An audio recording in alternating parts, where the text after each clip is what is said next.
축복하며 기도하옵나이다. 아멘. 오늘 우리에게 주신 하나님의 말씀은 사도행전 13장 38절로 41절에 있는 말씀입니다. 사도행전 13장 38절로 41절에 있는 말씀, 제가 봉독해 올리겠습니다. 그러므로 형제들아, 너희가 할 것은 이 사람을 힘입어 제사함을 너희에게 전하는 이것이며, 또 모세의 율법으로 너희가 의롭다 하심을 얻지 못하던 모든 일에도 이 사람을 힘입어 믿는 자마다 의롭다 하심을 얻는 이것이라. 그런즉 너희는 선지자를 통하여 말씀하신 것이 너희에게 미칠까 삼가라. 일러스되 보라, 멸시하는 사람들아, 너희는 놀라고 멸망하라. 내가 너희 때를 당하여 한 일을 행할 것이니 사람이 너희에게 일러줄지라도 도무지 믿지 못할 일이라 하였느니라 하니라. 아멘. 형제님, 저기 들어가셔 앉으셔서 예배 드리시다. 네, 저기 가서 잠시 앉아있습니다. 자, 오늘 사도행전 13장 38절로 41절에 있는 말씀 제목은 은혜의 복음을 받으라라는 말씀으로 말씀을 증거하려고 합니다. 그 옆에 앉으시면 좀 더 편할 것 같아요. 편할 것 같습니다. 자, 우리 앞뒤 옆사람과 인사해 보겠습니다. 온라인에서 예배 드리시면 크게, 성도님은 귀중한 분입니다. 인사해 보겠습니다. 시작. 성도님은 귀중한 분입니다. 아멘. 1973년도에 실제로 있었던 일입니다. 괌에서 있었던 일입니다. 괌 산속에 일본군 복장을 한 노인이 발견이 되어졌습니다. 그 노인에게 당신이 누구냐고 물었더니 자기는 일본 사람이라고 대답을 했다는 거죠. 근데 그에게 전쟁이 끝났냐는 걸 알고 있었냐고 물어봤더니요, 전쟁이 끝난 줄도 몰랐다는 거죠. 전쟁이 끝난 줄도 모르고 한참 태평양 전쟁이 한참 할 때, 괌이 미국에 완전하게 점령 나갈 때 자기 군대가 다 전사했고 자기만 혼자 어디에요? 괌의 숲 속에 혼자 살아남았다는 거죠. 그리고 몇 년에 있었냐? 25년 이상을 그 숲속에서 혼자 생활했다는 거예요. 혼자서. 자기만의 전쟁을 치르고 있었다는 거죠. 아직도 태평양 전쟁이 일어났고 적군들이 자기를 찾을 것 같으면 사람 소리만 나면 어떻게 하고요? 몰래 계속 숨고 밤에만 돌아다니고. 무려 몇 년은요? 25년 이상을 그러고 살았다는 것입니다. 그 사람이 그 소식을 못 들었다는 것을 보면 참 안타깝습니다. 허송세월하고 보낸 거예요. 아무런 소식과 단절된 채 오직 삶의 목적도 잃어버리고 살아남기 위해서 허송세월을 보내고 있더라는 것입니다. 여러분, 근데 우리도 이 땅을 살아가는 동안에 복음을 모르면요, 허송세월하는 것과 똑같습니다. 무엇이 중요한지를 모르고 살아가는 것은요, 인생을 낭비하고 있는 인생이라고 말씀드릴 수 있습니다. 제2차 세계대전 때 유대인 수용소였던 아우슈비츠에서 갇혔다가 극적으로 살아남던 정신과 의사가 있죠. 상담사. 누굽니까? 빅터 프랭클이라는 사람이 있습니다. 그 사람이 그런 얘기를 했습니다. 무슨 얘기를 하냐면요, 유대인 수용소에서, 아우슈비츠에서 보니까 몸이 튼튼하고 머리 좋은 사람이 살아남는 것이 아니라 삶의 의미를 찾는 사람들이 살아남더라. 몸이 튼튼하고 머리 좋은 사람이 살아남는 것이 아니라 어떤 사람이 남다고요? 삶의 의미를 찾는 사람들이 살아남더라는 것입니다. 그 어두운 환경 속에서도요, 삶의 의미를 찾으려고 몸부림치는 사람들이 뭐하더라? 살아남더라는 것입니다. 우리 기독교인들에게도 물어야 된다는 거죠. 여러분들 삶의 의미가 무엇입니까? 무엇을 위해 달려가고 있습니까? 세상 사람들도 물으면요, 가정을 위해서 달려갑니다. 자녀를 위해서 일해요. 행복한 노후를 위해서 일합니다. 지평수 늘려가기 위해서 일한다는 것입니다. 다 똑같이 얘기한다는 거예요. 근데 우리들도 그렇게 얘기해서는 안 된다는 거죠. 기독교인이라는 것은 삶의 의미가 분명해야 한다는 거죠. 어떤 의미일까요? 우리는요, 은혜의 복음 때문에 살아가는 거고요. 은혜의 복음 때문을 전하기 위해서 살아가는 거예요. 은혜의 복음 때문에 영원한 삶을 누린다는 것을 고백하고 그 안에서 삶의 의미를 찾아야 할 사람들이 바로 누구다? 저와 여러분입니다. 근데 어느 순간서부터요, 성도님들의 삶 속에 삶의 의미를 잊어버렸습니다. 그리스도인들의 삶을 잊어버리고요, 은혜의 복음을 잊어버리고 세상의 소식에 더 마음을 쓰고 세상의 방법대로 살아가려고 하고 세상의 방식대로 살려가려고 몸부림치고 있더라는 것입니다. 왜 그럴까요? 은혜의 복음을, 은혜의 공로로 내가 뭐한 존재가 됐다? 구원받은 존재가 되었다는 것을 깨닫는 것, 이것이 중요하다는 것입니다.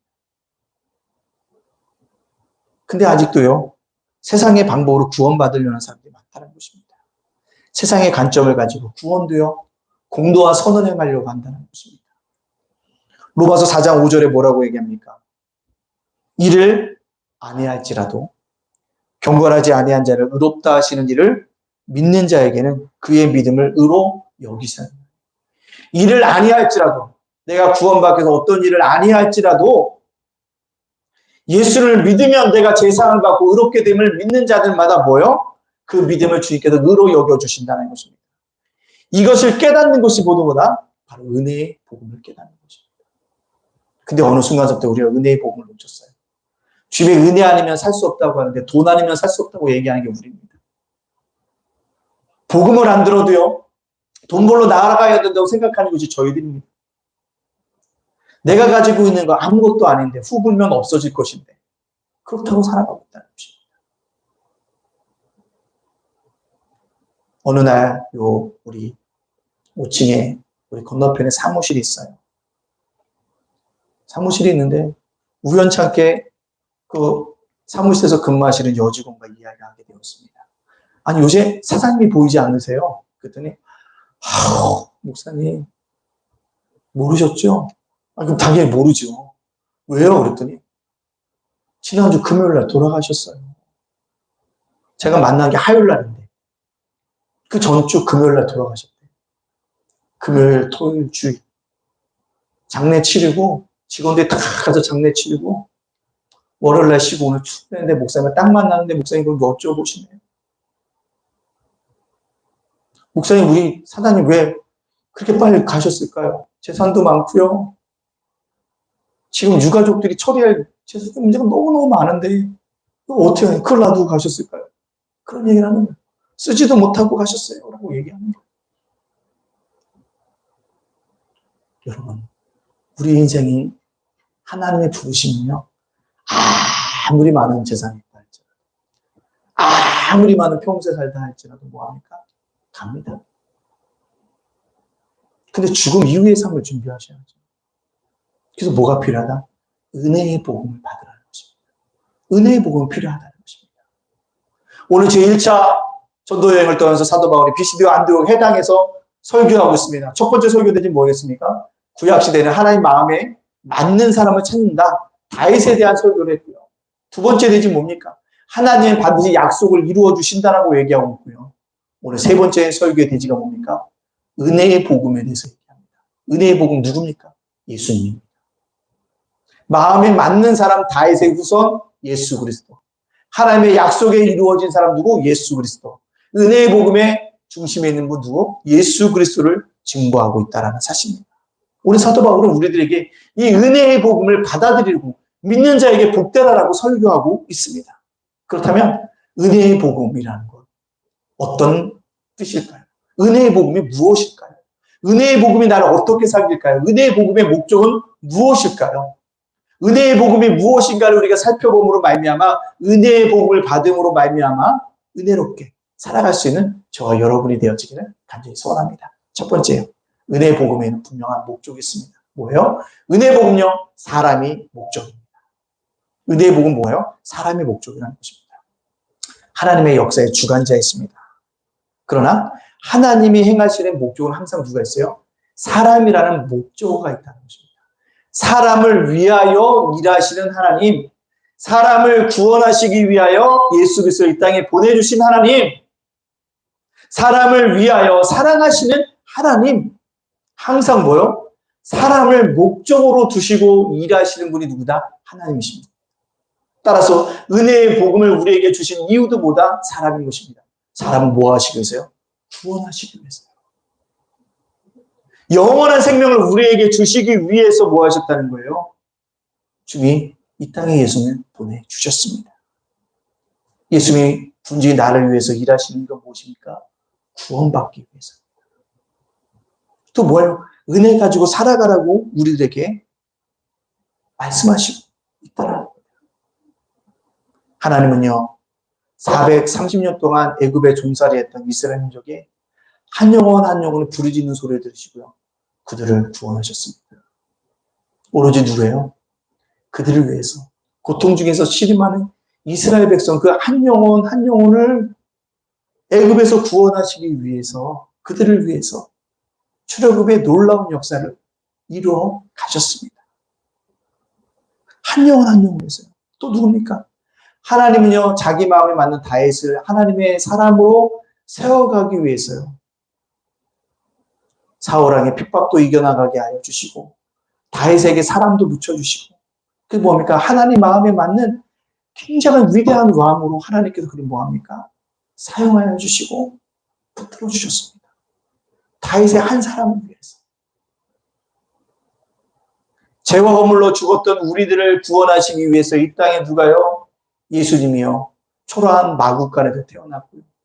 아무도 알아주지 않았지만 혼자서요. 복음의 길을 가셨고 십자가의 길을 걸어가셨습니다. 왜요? 저와 여러분을 구원하시기 위함이었다는 사실입니다. 주님은요. 은혜의 복음을 우리에게 주신 목적이 뭐냐? 한 사람 한 사람 한 영혼에 있다는 것입니다. 영혼에 있어요. 그래서 오늘 본 말씀에도 뭐라고 합니까? 38절과 39절에 이렇게 얘기하고 있습니다. 우리 한번 다 같이 한번 읽어볼까요? 시작. 그러므로 형제들아 너희가 할 것은 이 사람을 힘입어 제 사람을 너에게 전하는 이것이며 또 모세의 율법으로 너희가 의롭다 하심을 얻지 못하던 모든 일에도 이 사람을 힘입어 믿는 자마다 의롭다 하심을 얻는 이것이다. 아멘. 이 사람을 힘입어 제 사람을 받고 이 사람을 힘입어 뭐다 너희도 뭐했다? 의롭다 하심을 얻게 되어졌다고 얘기하고 있습니다. 제 사람이 뭡니까? 제가 없어지는 겁니다. 네가 지은 죄로 내가 다시 너를 뭐하지 않다는 거예요. 정죄하지 않겠다는 것입니다. 제 사람의 은혜가 우리에게 넘쳐나고 있다는 거죠. 또 의롭다 하셨다는 거죠. 나는 의로워질 수 있는 존재가 아닙니다. 근데 우리를 의롭다 뭐 하신다고요? 여겨주신다는 것입니다. 왜요? 우리를 제 사람으로 또 우리에게 의롭다 여겨주심으로 인해서 우리가 뭘 얻습니까? 사망에서 생명으로 옮겨주는 축복이 우리에게 주어지기 때문에 영원한 생명을 주시기 위해서 주님께서 오늘 우리에게 은혜의 복을 무엇이었다는 거예요? 주셨다는 것입니다. 은혜의 복음.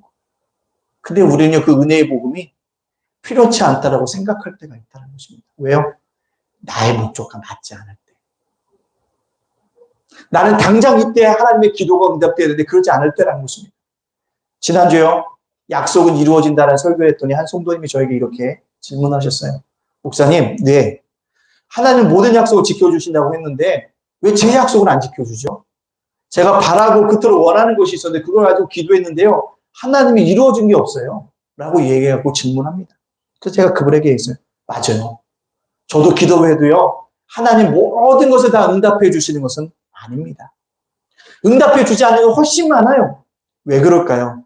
저는 인간편으로 볼 때 그것이 당장 우리 눈앞에는 선한 것처럼 보이고 좋은 것처럼 보이고 말을 만족해 시킬 것처럼 보이지만 먼 미래를 보면 그것이 나에게 도움이 되지 않고 오히려 해가 될 수 있기 때문에 허락해 주지 않는 것이라는 것을 믿고 살아갑니다.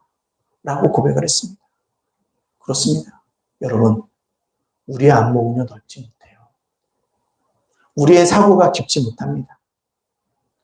나의 예측은요 몇 년을 볼 수가 없다는 거예요. 몇 년을 볼 수가 없다. 주식하는 사람들에게 물었답니다. 고수에게 주식을 어떻게 사고 팔아야 됩니까? 그랬더니요. 주식하는 그 고수가 그랬다는 거죠. 주식은 예측해서 사고 파는 것이 아니라 매일매일 뭐 하는 게 중요하다? 대응하는 것이 중요하다. 매일매일 대응하는 게 중요하다. 오를 때 팔아야 되나? 내려갈 때 갖고 있어야 되나? 대응하는 거에 따라서 여러분들이 뭐 할 수 있다? 주식 투자의 성공의 비법이다라고 얘기하는 것을 유튜브를 통해서 들었습니다. 마찬가지예요. 우리가 은혜의 복음을 갖고 나가는 것도 나의 예측이라는 것은요. 굉장히 근시안적이라는 것입니다. 거시적이 아니라는 거죠. 근데 우리 하나님은요. 거시적으로 보고 있다는 것입니다. 그렇기 때문에 우리가 은혜의 복음의 목적인 사람을 위해서 때때로 우리가 기도하는 다 응답이 안 이루어질 수도 있다는 사실들을 우리는 깨달아야 합니다. 그래서 주님께서 오늘을 살아가는 저와 여러분의 기도에 응답하지 않을 때는요. 거시적인 안목을 가져야겠구나. 더 먼 미래에 뭐가 있겠구나. 나은 것도 좋은 곳으로 주실 것이구나 라는 믿음이 있어야 한다는 거죠. 에레미야도 이렇게 고백합니다. 에레미야 애가 3장 18절과 21절 올려주시겠습니까? 예. 스스로 이르기를 나의 힘과 여호와께 대한 내 소망이 끊어졌다 하였도다. 내 고초와 재난 곧 쑥과 담죽을 기억하소서. 내 마음이 그것을 기억하고 내가 낙심이 되오나 이것을 내가 내 마음에 담아 두었더니 그것이 오히려 나의 소망이 되었사오니. 오히려 나의 소망이 되었다고 고백하고 있다는 거죠. 오늘 에레미야가 뭐라고 합니까? 소망이 끊어졌다고 얘기합니다. 고초를 당하고 있다고 얘기합니다. 재난, 쑥과 담죽을 먹습니다. 아주 쓰는 것을 먹을 수밖에 없는 것입니다. 그리고 내 마음이 낙심됐다 그랬다. 근데 그것을 내가 다 마음에 담아두고 기도했더니 뭐가 됐다? 오히려 그것이 소망이 되어졌다고 얘기하고 있습니다. 왜요? 나의 근시안적 안목이 아니라 거시적인 안목을 바라보며 하나님에게 더 좋은 것을 주실 그 하나님을 바라봤기 때문에 그것이 소망이 되어졌다는 것입니다. 여러분, 은혜의 복음이요. 우리를 위한 목적이기 때문에요. 지금은 이해되지 않는다 할지라도, 지금 불편하다 할지라도, 지금 좀 어리석은 것 같은 그 선택일지라도요, 붙잡고 나아가는 사람에게는요, 반드시 은혜의 복음의 목적인 사람을 위해서 하나님이 분명히 작동케 하여 주실 은혜가 있게 되어줄 줄로 믿습니다. 따라서 그래요. 주님, 지금 저 일 이해하지 못하겠어요. 지금 팬데믹을 주시고 참 좀 마음에 안 들어요. 그래도 거기엔 분명하게 뭐였지? 나를 위한 하나님의 더 크고 더 넓은 더 깊은 계획이 있겠지라고 소망하고 나아간다면 은혜의 복음을 만남으로 말미암아 하나님이 주신 놀라운 은혜를 경험할 수 있는 믿음의 백성들이 되어줄 줄로 믿습니다. 하나님께 은혜의 복음을 우리에게 또요. 두 번째는요. 은혜의 복음은요. 멈춤이 없습니다. 은혜의 복음 뭐가 없다고요? 멈춤이 없다는 것입니다. 바울이 설교한 내용을 보세요. 하나님이 이스라엘 백성들을 출애굽시켜줬어요. 430년 동안 애국살이하면서 살려주세요. 고난이 너무 큽니다. 기도했더니 하나님이 구원해 주셨어요. 그러면 날마다 그들이 하나님을 찬양하고 기뻐하고 하나님께 영광을 돌려야 될 것 같은데요. 그러지 않았어요. 매일같이 뭐합니까? 그들은 조금만 힘들어도 아이고 애굽으로 돌아갈 걸. 애굽에서 살았던 때가 더 좋았어. 이 광야 좋은 게 하나도 없네. 매일같이 뭐합니까? 돌아갈 생각뿐입니다. 좀만하면 뭐합니까? 하나님 앞에 원망합니다. 감사보다는 불평하고요. 찬송보다는 뭐하고요? 불면소리하고요. 기도보다는요. 원망 가득한 눈빛으로 모세 하나님은 노려보고 있다는 것입니다. 근데요. 그럼에도 불구하고 그들은 광야 40년 동안 옷이 헤어지지 않고요. 신발이 부르트지 않았다는 것입니다. 그렇게 하나님께서 뭐예요? 큰 은혜의 복음을 내려주셨다는 것입니다. 우리가 하나님 앞에 원망하고 불평하다 할지라도 결코 하나님의 은혜의 복음을 우리 속에 멈추지 않고 있다는 사실입니다. 지금도 흘러내리고 있어요. 단지 우리가 뭐 할 뿐입니까? 깨닫지 못할 뿐입니다. 이스라엘 백성들이요. 가나안 약속의 땅 앞에 도착했습니다. 그러자 어떻게 12명의 정탐꾼을 보내잖아요. 정탐꾼이 갔다 와서 정탐꾼에 보고를 할 때 뭐합니까? 그 땅은 정말 좋은데 우리가 차지할 수 없어. 그 땅은 정말 하나님의 약속하신 대로 젖과 꿀이 흐르는 땅인데 우리는 그들 앞에서 메뚜기와 같은 존재야 라고 얘기한다는 거죠. 그때 그들이 뭐합니까? 하나님, 전능하신 하나님, 엘샤다이 하나님은 없고요. 하나님을 향한 원망과 증오가 가득하고 있다는 것입니다. 그럼에도 불구하고 그들 속에 은혜의 복음을 흘러서 여호수아 갈렙 가나안 땅에 들어가지 않습니까? 하나님이 아브라함과 언약하셨어요. 근데 하나님의 약속을 믿고 가나안 땅에 갔습니다. 근데 가자마자 아브라함이 당한 게 뭐예요? 감흥이 들어요. 남방지방으로 내려가잖아요. 가니까 누가요? 아내가 너무 예쁘니까 사람들이 아내를 빼앗고 자기를 죽일까 봐 누이라고 하나 거짓말하잖아요. 끊임없이 약속을 받았음에도 불구하고 어려움 당하면 남방으로 내려갑니다. 아내를 누이라고 속입니다. 자기 생명을 부지하려고 몸부림칩니다. 근데요, 아브라함은 끝까지 은혜의 복음이 멈추지 않았어요. 그 노년에 누구도 없고요. 아들 이삭도 없고. 노년에 그가 훨씬 더 하나님께 약속하셨던 복들을 많이 받아 누리게 되는 것들을 볼 수가 있다는 것입니다. 은혜의 복음을 흐른다는 것입니다. 이스라엘 초대왕 사울이요, 하나님의 보시기에 합당한 하는 왕이었습니다. 그런데도 불구하고 사울 왕이 향하신 그 가족을 향하신 하나님의 은혜의 복음은 끝까지 멈추지 않았어요. 왜? 돌이키기를 원하셨거든요. 하나님의 은혜의 복음 뭐하는지 아십니까? 멈춰본 적이 없어요. 이 땅에 예수님이 오셨습니다. 예수님을 핍박합니다. 서기관들이 공격합니다. 바리새인들과 서기관들과 장로들에게도 여전히 은혜의 복음 뭐였어요? 흘러가고 있었다는 거죠. 구원받을 수 있는 길이 있다. 예수님을 믿으라. 예수님을 믿으면 제사함이 없고 의롭다 하심을 얻을 수 있다는 계속적으로 그들에게 뭐합니다? 증거하고 있다. 그들의 은혜의 복음, 그들에게도 여전히 흘러넘치고 있었다는 것입니다. 여러분, 구약의 시대도 은혜의 복음이 흘러넘쳤고 신약의 시대도 은혜의 복음이 흘러넘쳤다고 한다면 지금에도 여전히 은혜의 복음 뭐예요? 흘러넘치고 있다는 것입니다. 나는 없다고 하지만 하나님께 볼 때는 부족하면 됐어라고 얘기하는 것입니다. 내가 볼 때는 부족하다고 얘기하고 있지만 하나님 뭐예요? 됐다고 얘기하시는 거예요. 은혜의 복음이 우리에게 흘러넘치고 있습니다. 어려운 가운데 우리 가족이 건강한 거예요. 은혜의 복음 때문인 거예요. 잘 안 될 것 같은데 이번에 고비다 생각하는데 잘 넘어가게 하시고 뭐예요? 은혜의 복음이 계속 흘러넘치고 있기 때문에 그렇습니다. 가족이 순식간에 넘어갈 수 있는데 그럼에도 불구하고 내가 살아갈 수 있었던 것, 하나님의 은혜라는 것입니다. 은혜의 복음이 흘러가고 있는 거예요. 우리는 그 은혜의 복음을 뭐예요? 영적인 눈으로 보고 복음의 시각으로 받아들이고 그것을 믿고 나아감으로 말미암아 뭐예요? 나에게 주어진 축복으로 만들어가야 합니다. 근데요, 없어요. 그것이 없으면 안 돼요. 조금만 작은 일에 불평합니다. 뭐가 되지 않으면 하나님을 원망합니다. 우리 그런 것에서 뭐합니까? 벗어날 수 있어져야 한다는 것입니다. 저는 이 팬데믹 시대에도 계속적으로 뭐예요? 은혜의 복음을 흘러넘치고 있습니다. 내가 생각하는 방법과 다르게, 내가 생각하는 길과 다르게 은혜의 복음은 계속 흘러넘치고 있다는 것이고, 그래서 이사야서 55장 8절과 9절에 이렇게 얘기하고 있잖아요. 이는 내 생각이 너희의 생각보다 다르며 내 길은 너희의 길과 다름이니라. 여호와의 말씀이니라. 이는 하늘이 땅보다 높음 같이 내 길은 너희의 길보다 높으며 내 생각은 너희의 생각보다 높음이러라. 우리 그것을 믿으면 은혜의 복음에 멈춰주지 않는 축복들을 우리가 뭐합니까? 받아들이게 되어집니다. 하나님의 사랑, 하나님의 권능, 하나님의 무한하시기 때문에 은혜의 복음은 흘러넘치고 있습니다. 내가 생각했던 방법이 아니라 하나님의 생각 방법대로, 하나님의 나의 생각이 아니라 누구의 생각대로, 하나님의 생각대로요. 내 길이 아니라 하나님의 길 가운데 은혜의 복음은 멈추지 않고 우리를 향해서 흘러넘치고 있습니다. 우리 이것을 믿고 담대히 나아가야 돼요. 여전히 팬데믹 시기에도 흘러넘치고 있습니다. 예단교회 작고 연약해요. 쓰러질 것 같습니다. 그렇지 않을 거라고 믿어요. 왜요? 은혜의 복음이 흐르기 때문에.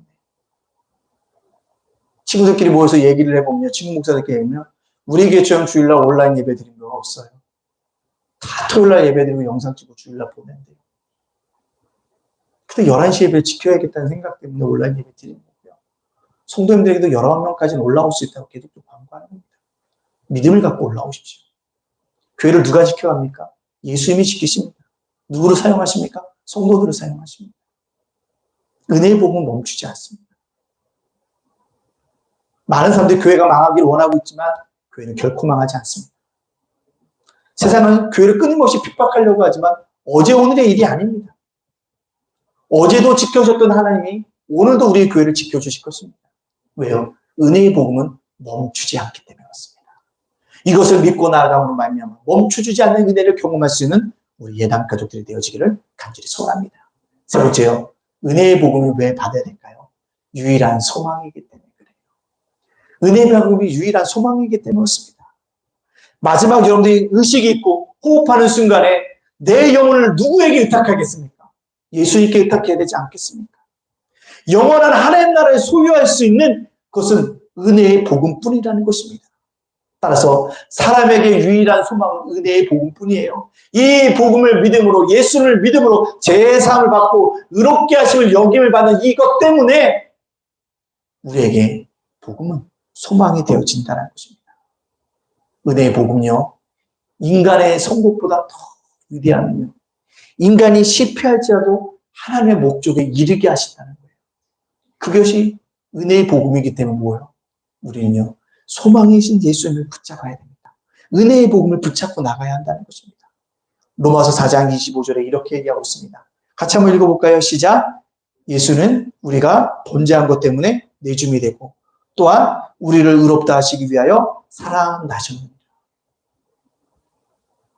왜 은혜의 복음이 유일한 소망이냐면요, 우리를 의롭게 하셨던 제사함을 하셨다는 것들을 분명하게 증거하시기 위해서 뭐 하셨다고요? 살아나셨느니라 라고 합니다. 살아나셨다는 게 뭐예요? 두자로 부활입니다.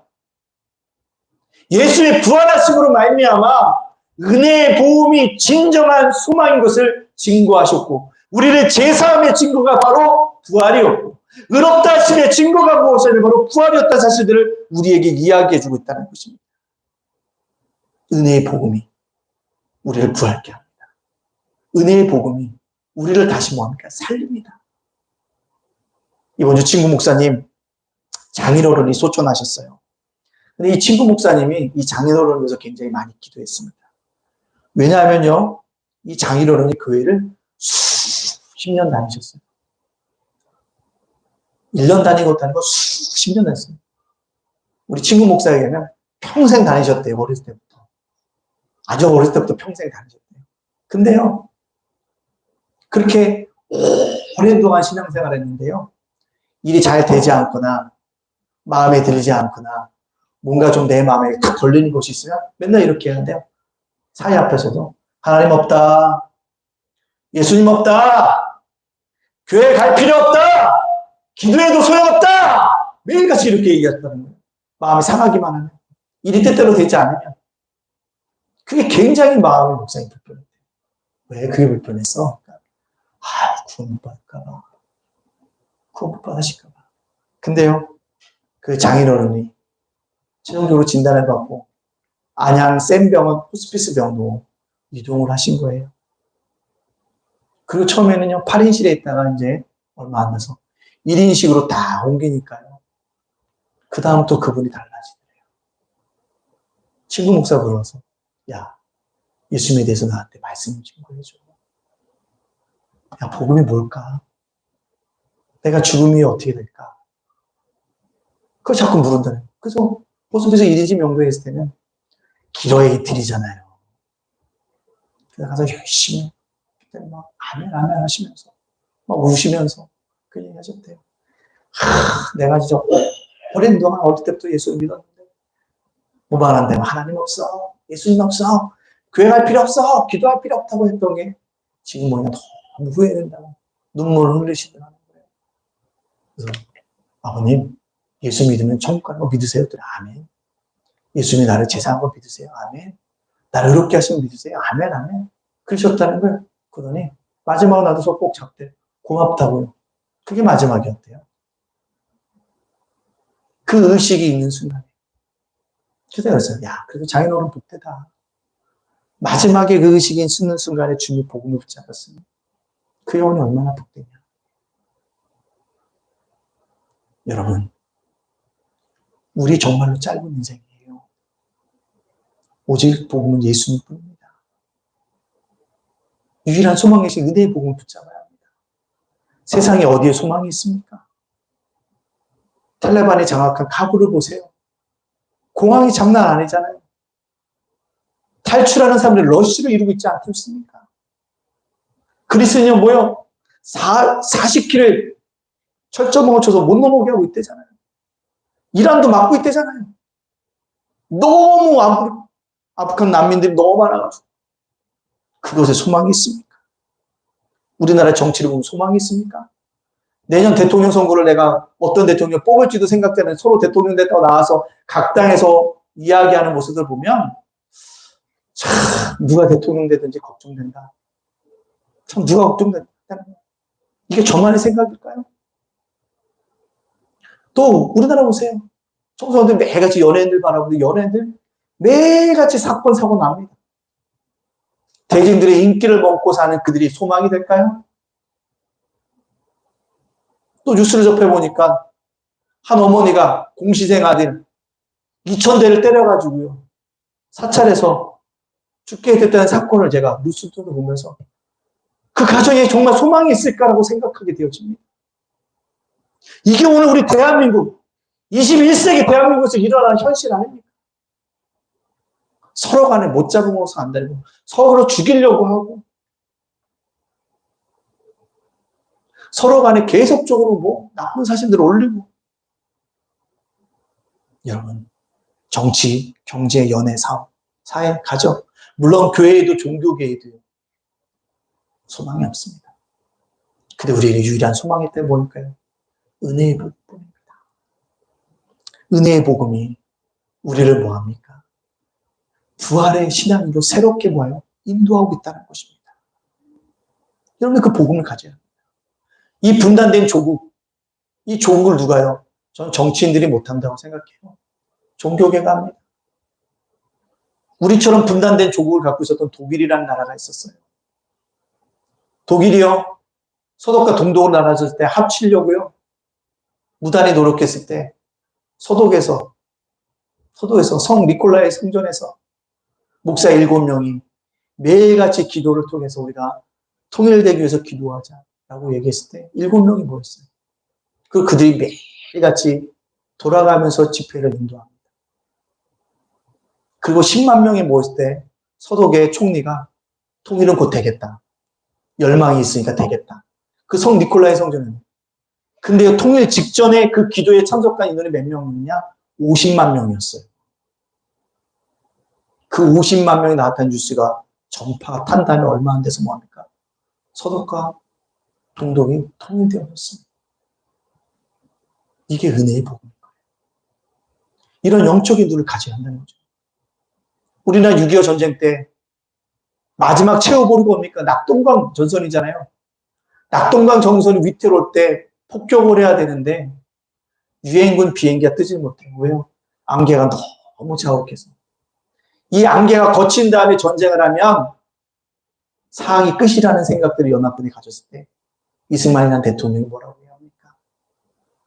의식 있는 목사님과 장로들 300명을 모아놓고 기드온의 300용사처럼 기도하자고 얘기해서 거기서 기도하잖아요.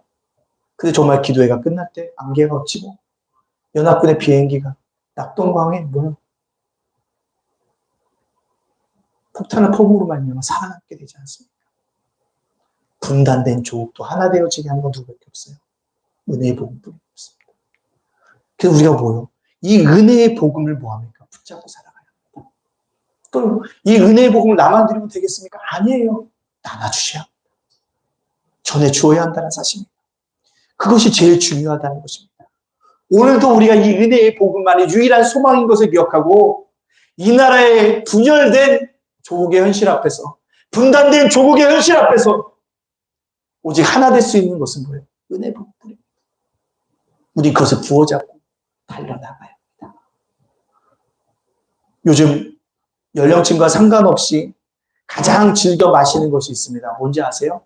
커피입니다. 커피. 그죠? 커피 전문점이 우리나라 창업 1등이 되잖아요. 옛날에 치킨집이 1등이었는데 지금 커피 전문점이 1등이 나요. 그래서 뭐요? 동네마다 다 뭘 찾아요? 카페가 없는 데가 없다는 것입니다. 근데요, 카페에 가면 여러 가지 커피가 있는데 그 중에서도 빠질 수 없는 커피가 있답니다. 무슨 커피일까요? 에스프레소가 있답니다. 에스프레소. 근데 에스프레소는요, 너무 진하고 독해가지고요, 조그만 양을 항상 한다는 거예요. 그걸 마시는 사람들도 있어요. 근데 커피집마다 다 뭐합니까? 이 에스프레소를 내린다는 거죠. 왜 그렇습니까? 에스프레소가 모든 커피의 기본이기 때문에. 거기다 따뜻한 물을 부으면 뭐가 되고요? 아메리카노가 되고요. 거기다가 우유를 넣으면 뭐가 되고요? 카페라떼가 되고요. 거기다 우유 거품을 제거하고 나서 계피가루나 초콜릿 가루를 뿌리면요, 카푸치노가 되고요. 거기다 카라멜 시럽을 넣으면 카라멜 마키아토가 되고요. 초콜릿 시럽을 넣으면 카페 모카가 되어집니다. 즉 모든 커피를 만들 수 있는 가장 기본적인 커피가 뭐다? 에스프레소라는 것입니다. 그래서 뭐합니까? 커피의 심장이라고 불린다. 그렇다면 그리스도인들의 심장은 무엇일까요? 그리스도인들의 믿음의 심장은 무엇일까요? 예수 그리스도입니다. CCC의 그 선교단체의 백문의 1답에 보면 삶의 모든 답은 예수 그리스도라고 이야기하고 있다는 거죠. 그렇습니다. 신앙생활에서도 가장 핵심은 예수 그리스도입니다. 예수 그리스도가 우리의 주인 되어졌을 때 우리는 이 땅 속에서 참다운 의미를 깨닫게 되어진다는 사실입니다. 말씀 마치려고 합니다.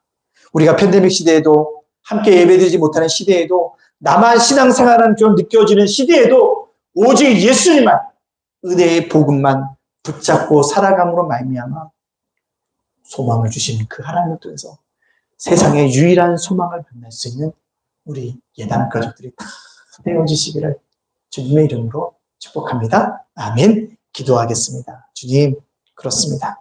피아노 반주 좀 해주시고요. 그렇습니다. 주님. 우리에게 은혜의 복음이 필요합니다. 이 은혜의 복음을 붙잡을 수 있도록 우리를 붙잡아